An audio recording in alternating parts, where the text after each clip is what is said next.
Hey folks, want to continue on our little talk about brakes, our little conversation about it. And today, well, right now, what I would like to do is talk a little about the hydraulic system. So this is where is kind of the activation of the brakes and how it's actually used.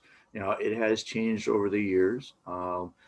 We used to just have regular hydraulic systems. Now they have electrical hydraulic systems too. So I'll just get a little into that. I'm not going to go too deep into it. I just want to kind of give you an overview because again, this is actually a 16-week course that we're talking about. So let's go ahead and get started. I got the slide up for us right now, and what we're doing was we're talking about all the piping, the lines going to the brake, like this one has four-wheel disc in it, which is very common nowadays. Disc brakes work better than drum brakes, but we'll get into that a little more specific as we go along. So here I have a rear disc brake system, a front disc brake system.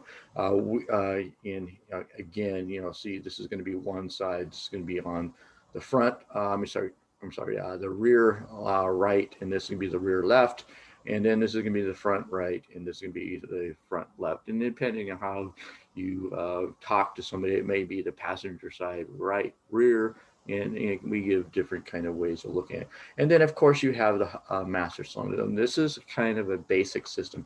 We'll have some kind of a valving system to apply brakes more evenly across the way. As we all know, there's more weight up front usually because the engine's up front, and if you have a transverse, you got the engine and transmission, whereas a rear wheel drive, you might have a transmission a little bit behind, but still it's going to be a lot lighter in the rear. So if we applied brakes all the same, you would have a lot of nose diving going on. So Pascal law says that, of course, that, which you're going to get into again. I won't go too deep into it. Sometimes I kind of talk a little high, but if you take a fluid and put it in confined uh, confined area or a cylinder, then you're going to cause equal pressure going across. This is how hydraulic jacks work. It's a matter of hydraulics is how it is. And we use this a lot on everything from brakes to, pumps to lift things up, whether it be on the hoist that you're using to lift cars, and that's what we've had you do. And again, we're using hydraulics to do that. Some of it's electrical hydraulics, but it's still some form of hydraulic pressure going on. So this is actually showing that it's squeezing and it's pushing it to another source. So we start off with pressure, we get a little more pressure on it, and of course it pushes out and it makes this other cylinder move. And we do that in the brake systems like this. And this is kind of showing the difference between different types of cylinders and how we can actually push a small cylinder to make a bigger cylinder come up, which gives a lot more lift to it, because we're taking 1 pound of pressure and lift. We can multiply that to like 300 or 100 or whatever. Okay, so here is kind of showing piston force going across to the different cylinders. Like I said before, it kind of repeats itself. But this is where we come to the application on brakes. So here we're actually taking fluid from that, master cylinder, which goes through the piping and on down.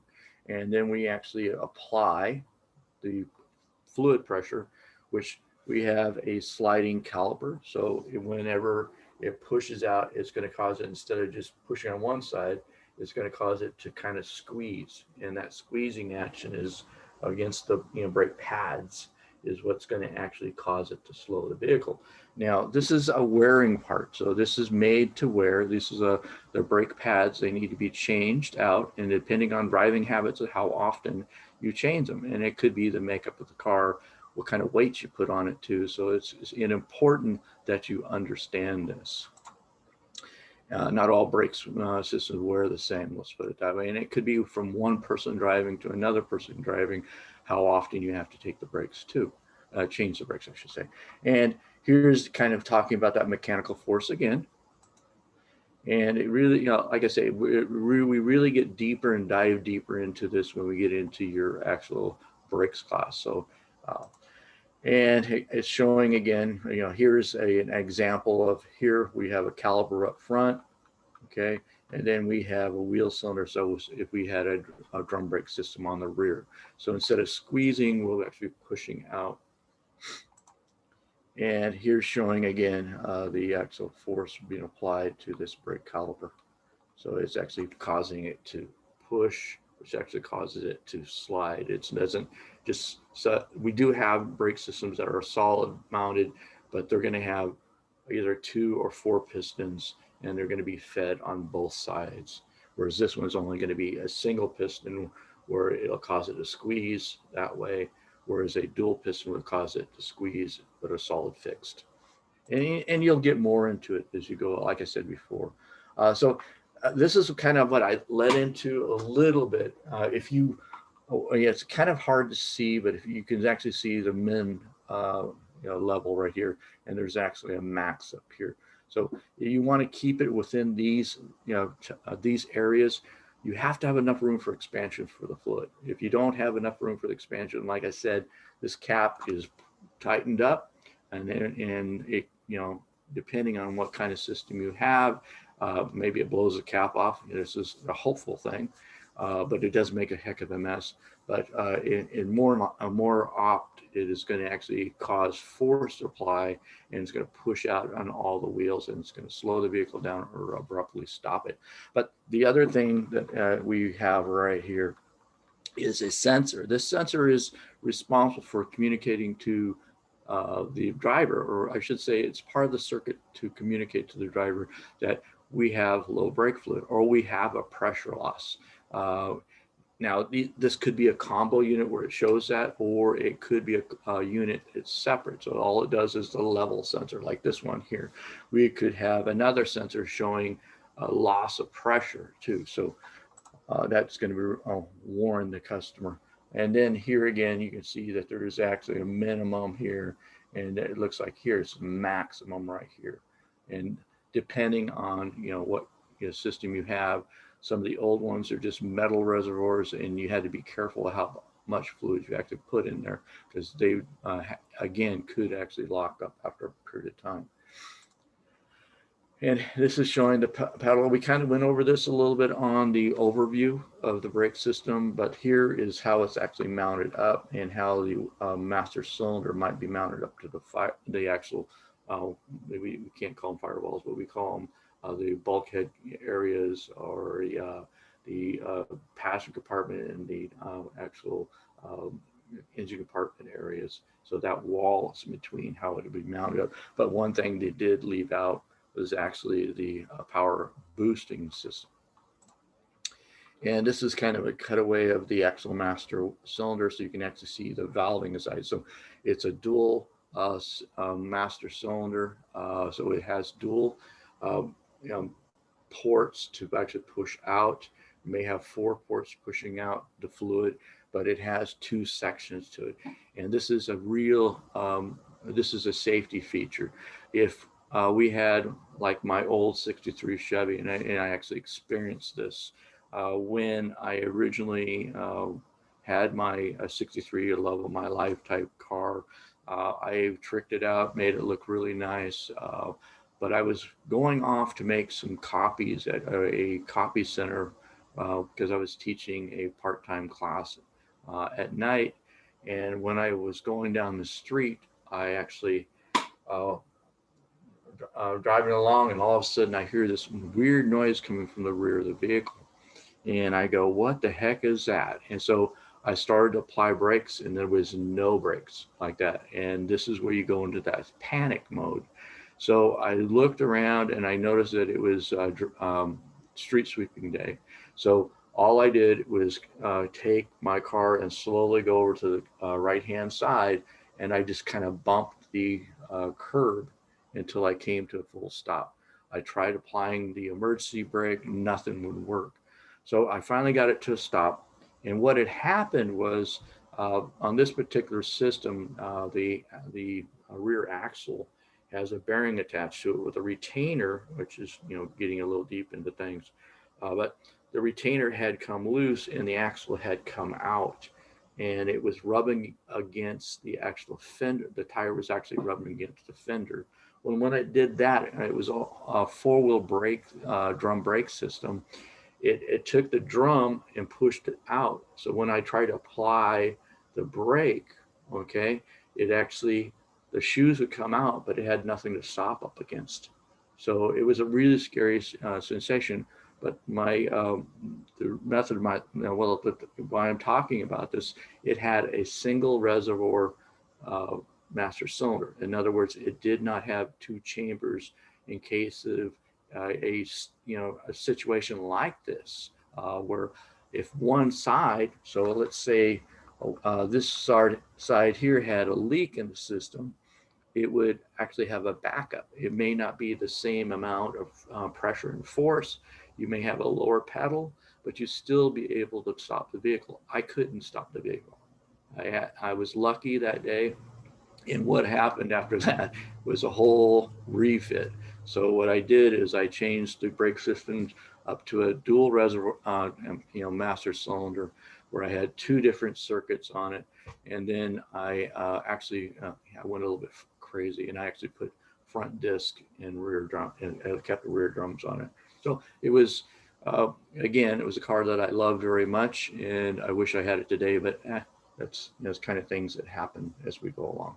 Anyways, this is kind of showing kind of the safety features again. Again, if it has one reservoir for one side, one part, it could be in it. Again, you're going to get deeper into this on your classes when you get into the brake systems like that. And this is showing some more on the, so you can see two rear brakes, two front brakes, and how it's actually, how the inside of the master cylinder is. And I just want to kind of, show you this stuff. I didn't really want to get too deep into it. Like I said, you're going to be getting really deep in the brakes class. And then here's that four-wheel disc brake systems like I talked about before. And this is what they call a split system, well, because the master cylinder, again, if we ever have a problem where it wouldn't stop, doggone it, we can actually stop it because the other half should be able to stop it for us. Now, it has to have brake fluid, so don't forget that part. If it loses all brake fluid, which on a actually split master cylinder, it should keep fluid here and keep enough fluid in here. All right, so this is again showing the the different sections of the master cylinder. You have a secondary outlet and a primary outlet, and then this is showing how you can actually split in case anything happens. This is actually a warning light, and you will get a warning light if this system fails and you have one side that's not allowing it to stop. And again, showing you this, an axle system. This is more of an X system. In other words, it doesn't apply all fronts and all rears. It splits it off. So one side feeds to one front and one rear, and the other side feeds one front, one rears. So it's just different ways that they actually do it. So, and one of the tools we use a lot to check actually brake lights, and is actually with a tool like this. This applies the brakes, so you can actually see the brake lights and all when you're doing your inspections, and it also can help with the axle, looking at different um, how it applies. So you see if you can actually see if they do apply. If you raise it up and put this in here, you can actually feel it apply. This is kind of like a quick little look, and if this like we were kind of looked inside, they have certain seals and cups inside the master cylinder. If you start to get the rear cup starting to leak, it will show kind of a seepage at the bottom of the power booster. This device here is called a power booster. This one actually uses vacuum to help and assist you applying the brakes. Uh, that what you should be able to do, on the pedal height, and this is really on almost every car, and see if the pedal height is correct. There is actually a measurement that you can actually do, but a quick look is you apply the brake, and you should be able to put your foot underneath the brake pedal. If it goes lower than that, you probably or might have a brake problem. And here's telling, this is the measurement I normally go by. There's actually a documented measurement in all the manufacturers of how high the brake pedal is all the way up, and when it's applied, how far it goes down. And then you have to have a little bit of free pedal, or else you're applying brakes all the time. And here is that measurement I was showing you. This is just, it doesn't mean every car is the same way. Steering wheel placement is different in a lot of cars. So I wouldn't go by 100% by this 18 inches right here. I would look up to document it, apply the brakes and see how far it goes, unapply the brakes and see how far it is. And then we apply it. This is just showing an example. And this is showing how to actually move. And this is going to get more into this presentation of how you actually measure all the, I should say, how you disassemble some of the parts. So I'm going to go ahead and stop at this point. And if you have any questions, feel free to contact me. Remember always check on your rates, make sure you're up to date. And if there's any kind of things I can help you with, please feel free to reach out to me in the inbox. And if you have general questions, please feel free to go out to the student lounge where you can get some general questions from some of your classmates. Again, Mr. Gasaway and I will be monitoring this. So feel free to contact us or get over to the student lounge to see if they have some question and answers for you. All right, until next time, I will go ahead and stop the share now. And I will be talking to you soon. Take care, folks. Bye.